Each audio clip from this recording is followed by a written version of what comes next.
Leakage method क्षरण विधि। यह जो लीकेज मेथड है वह हाई रेजिस्टेंस जो है उसकी वैल्यू को डिटरमिन करने के काम आती है। इस प्रकार यह जो क्षरण विधि है ये उच्च प्रतिरोध जो है उसके मापन में काम में आती है। और जब प्रतिरोध की वैल्यू बहुत ज़्यादा होती है, मेगा ओम मिलियन ओम्स में होती है, तो उसकी वैल्यू को कैलकुलेट करने के लिए यह मेथड काम में लिया जाता है या लीकेज मेथड काम में लिया जाता है।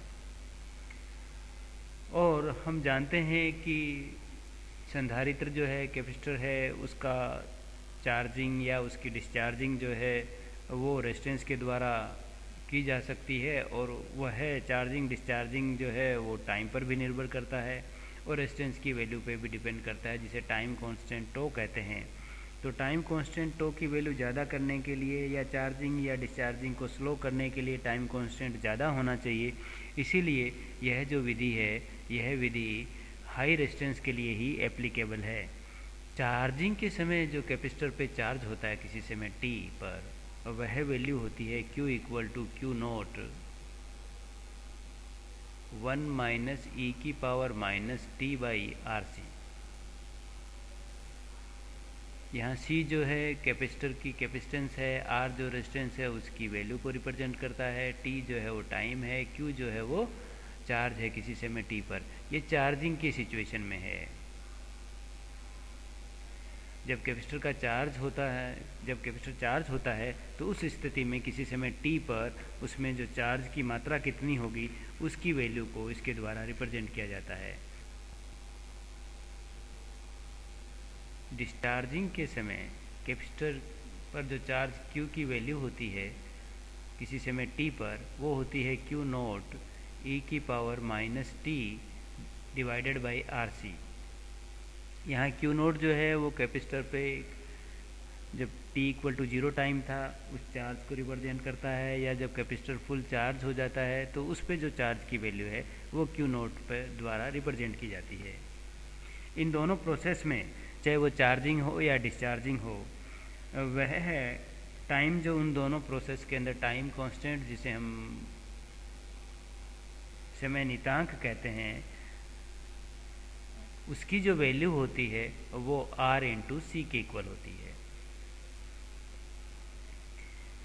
और यदि हम R की वैल्यू बहुत कम ले लेंगे तो टाइम कांस्टेंट कम होने से कैपेसिटर बहुत क्विकली या बहुत जल्दी से चार्ज और डिस्चार्ज हो जाएगा, जिसे हम जो है उसकी रीडिंग नहीं ले पाएंगे। आवेश का टाइम पर जो डिपेंडेंस है उसको मेजरमेंट करने के लिए यह ज़रूरी है कि टाइम कांस्टेंट टो की वैल्यू बहुत ज़्यादा होनी चाहिए और टो सी की वैल्यू बहुत ज़्यादा होने के लिए R की वैल्यू बहुत अधिक होनी चाहिए, जिससे मापन योग्य जो समय अंतराल है या टाइम इंटरवल है उनके पर हम जो कैपेसिटर पे जो चार्ज होगा उसको कैलकुलेट कर सकें।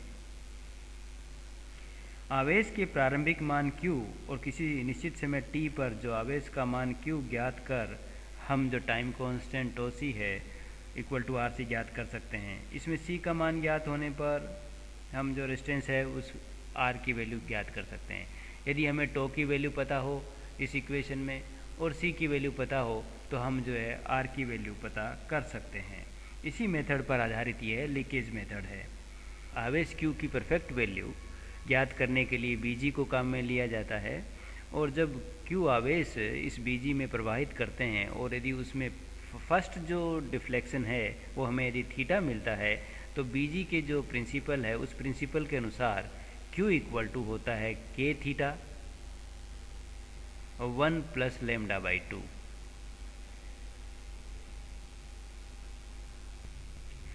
यहाँ K जो है वह धारामापी का प्रक्षेप नियतांक है, और जो लैम्डा है वो लॉगरिथमिक डीके कांस्टेंट है। ये K और लैम्डा जो है दोनों ही कांस्टेंट है, और जो थीटा है वह आवेश प्रवाहित करने से जो Bg में फर्स्ट डिफ्लेक्शन आएगा उसकी वैल्यू को रिप्रेजेंट करते हैं। उच्च प्रतिरोध का मान ज्ञात करने के लिए जो सर्किट परिपथ काम में लेते हैं वो डायग्राम में दिखाया गया है। इसमें R एक हाई रेजिस्टेंस है जिसकी वैल्यू कैलकुलेट करनी है, C एक कैपेसिटर है जिसकी वैल्यू हमें ज्ञात है, बी एक बैटरी है जिसका ईएमएफ है, K1 एक्स और वाई एक टू वे की है और BG एक बैलिस्टिक गैल्वेनोमीटर है। जब K1 की में K1 का Y से संबंध करते हैं तो कैपेसिटर C जो है वो चार्ज हो जाता है और बहुत जल्दी से चार्ज होता है, क्योंकि सर्किट में रेजिस्टेंस जो है नहीं लगा हुआ। R की वैल्यू 0 होने से कैपेसिटर जो है वो बहुत शीघ्रता से चार्ज हो जाएगा। और जब K1 की को Y से हटा देते हैं और K2 की को चालू कर देते हैं तो फिर उस सिचुएशन में कैपेसिटर C का जो प्रतिरोध R है उससे अनावेशन या डिस्चार्ज जो है वो प्रारंभ हो जाता है। सबसे पहले की K2 को खुला रखते हैं और K1 का जो है वो Y से संबंध कर देते हैं। ऐसा करने से जो कैपेसिटर है उस पर जो बैटरी का ईएमएफ है V0 उसके इक्वल उस पर जो है वो वोल्टेज डिफरेंस डेवलप हो जाता है, जिससे अब जब चार्ज होगा, चार्ज ऑन कैपेसिटर, उसकी जो वैल्यू है वो हो जाएगी C इंटू V0 के इक्वल, और इसे Q0 कह देते हैं। ये मैक्सिमम चार्ज है। अब K2 को खुला रखते हुए K1 की का जो संबंध है वो X से कर देते हैं और Y से हटा देते हैं। अब इस स्थिति में जो कैपेसिटर C है उसका चार्ज का जो मेजरमेंट है वो BG के थ्रू होगा, क्योंकि अब C का जो रिलेशन है या संबंध जो है वो BG के थ्रू हो गया है। तो अब जो BG है उसमें विक्षेप प्राप्त होगा और मान लेते हैं यह विक्षेप जो है वो θ0 है। तो इस स्थिति में इक्वेशन 3 के अनुसार Q0 equal to K θ0 1 plus λ2 मिलता है। यह कैपेसिटर पर मैक्सिमम चार्ज को रिप्रेजेंट करता है।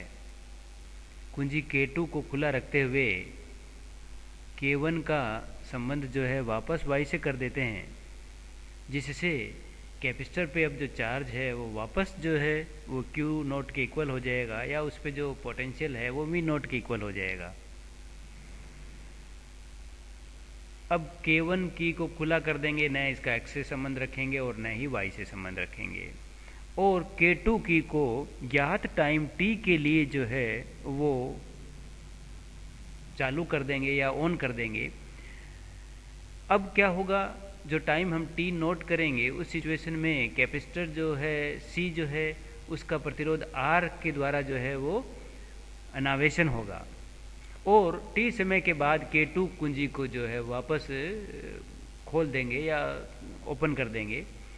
अब कैपेसिटर पे जो चार्ज Q है उसकी वैल्यू थीटा की टर्म में ज्ञात करने के लिए K1 का जो संबंध है वो X से करेंगे।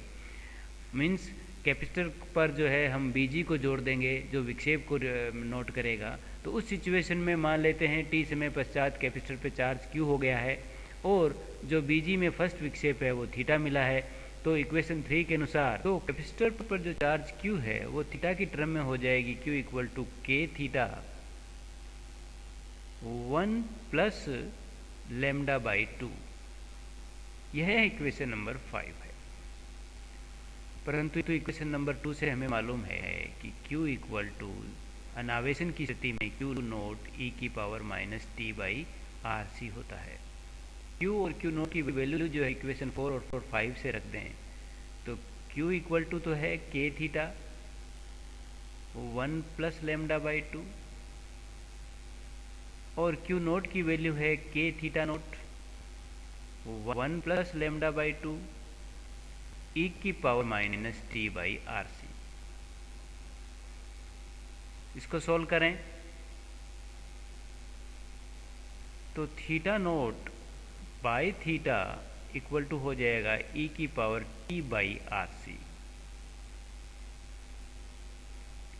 दोनों तरफ लॉग ले लें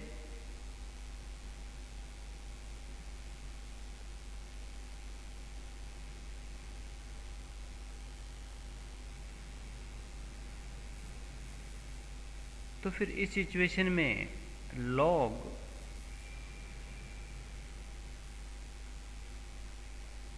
theta naught by theta equal to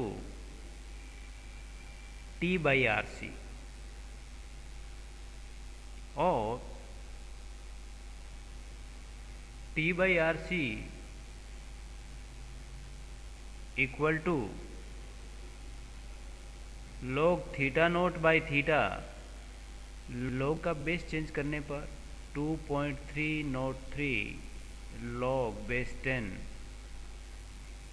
theta naught by theta.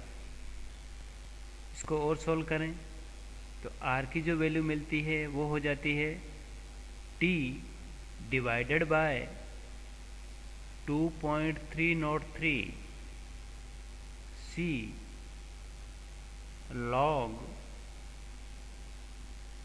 10 base theta naught by theta, और 0.4343 T whole divided by C log theta naught by theta. इस फार्मूले में टी, थीटा और थीटा नोट ज्ञात होने पर हम आर की वैल्यू जो है वो ज्ञात कर सकते हैं। जनरली जो कैपेसिटर होते हैं वो आइडल नहीं होते हैं, उनका भी कुछ रेजिस्टेंस होता है, और उस रेजिस्टेंस के थ्रू इन कैपेसिटर का जो है वो अनावेशन या वो डिस्चार्ज हो जाते हैं। तो कैपेसिटर का जो रेजिस्टेंस R2 है उसकी वैल्यू कैलकुलेट करने के लिए हम सबसे पहले कैपेसिटर जो C है उसे V0 वोल्ट तक चार्ज करते हैं, और फिर उसके बाद में हम K1 की को खुला रखते हैं, न X से कनेक्ट करते हैं न Y से कनेक्ट करते हैं, और ज्ञात समय T के लिए उसे खाली छोड़ देते हैं या उसको फ्री छोड़ देते हैं, और उस T समय के बाद में हम जो है K1 का एक्सिस से संबंध करते हैं, जिससे अब जो कैपेसिटर पे चार्ज है Q, जो शेष बचा है Q1 कहें, तो वो ज्ञात कर लेते हैं। माना उसके समय इसमें जो विक्षेप है वो θ1 है, तो उस स्थिति में जो उस कैपेसिटर का जो अब रेजिस्टेंस R2 होगा वो R वाले फार्मूले के अनुसार 0.4343 T C log theta naught by θ1 होगा।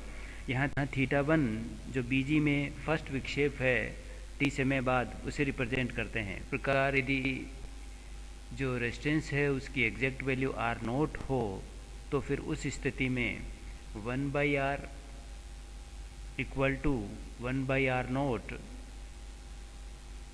Plus 1/R2।